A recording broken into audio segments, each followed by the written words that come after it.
Saudi আরবে এক আদালত হয়েছে। আদালতে দুই ভাই ঝগড়া করছে। এক ভাই বলছে মাকে আমি রাখবো, আরেক ভাই বলছে না মাকে আমি রাখবো। দোনো ভাই ঝগড়া করছে মাকে ঘরে রাখার জন্য।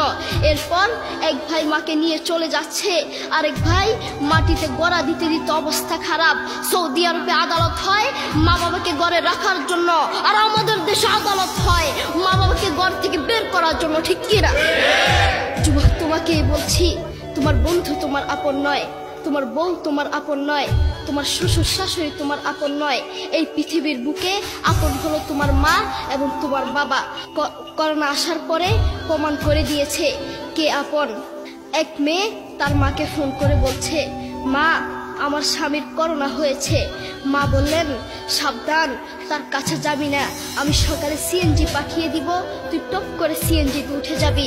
এটার নাম দুনিয়া, এটার নাম দুনিয়া। করোনা হওয়ার পরে বন্ধু বন্ধুর কাছে যায় নাই, করোনা হওয়ার পরে শ্বশুর শাশুড়ির কাছে যায় নাই, করোনা হওয়ার পরে স্বামী স্ত্রীর কাছে যায় নাই, কিন্তু করোনা হওয়ার পরে এখনো ইতিহাস আছে মা তার ছেলেকে গিয়ে চুমু খেয়েছে।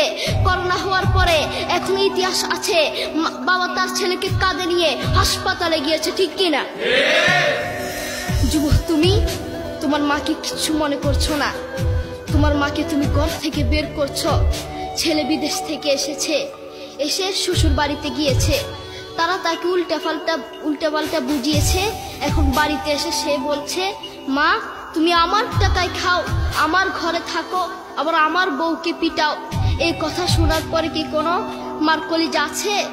মা বাথরুমে গিয়ে আধা ঘন্টা কাঁদতে লাগলেন, কেঁদে অজু করে নামাজে দাঁড়ালেন। নামাজ পড়ে আল্লাহর কাছে বলতে লাগলেন, আল্লাহ তুমি আমার মার উপর রাগ করিও না, আমার ছেলের উপর রাগ করিও না, ও ভুল করেছে, তুমি আমার ছেলের উপর রাগ করিও না, আমি আমার ছেলেকে বুঝাবো।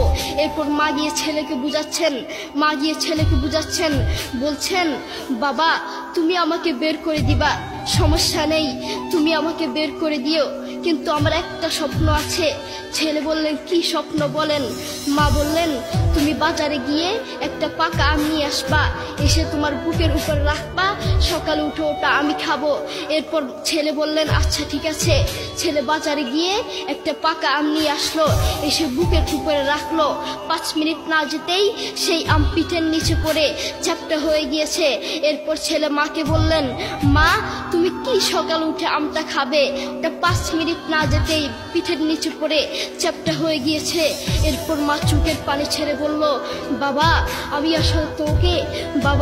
আমি আসলে তোকে খাওয়ার জন্য বলি নাই, আমি আম খাওয়ার জন্য বলি নাই, আমি তোমাকে বুঝার জন্য বলেছি। তুমি আজ একটা রাত এই আমটা রাখতে পারো নাই, আমটা বুকের উপর রাখতে পারো নাই, আর আমি সেই তোমার দুঃখিনী মা যে 1 বছর 2 বছর নয় 3 বছর নয় পাক্কা 5টা বছর এভাবে তোমাকে রেখেছি। আমিও যদি তোমার মতো এভাবে ঘুমাতাম, তুমিও তো আমার পিঠের নিচে পড়ে চ্যাপ্টা হয়ে যেতা। এরপর ছেলে চোখের পানি ছেড়ে বলল, মা আসলে আমি বুঝতে পারি নাই তুমি কি জিনিস।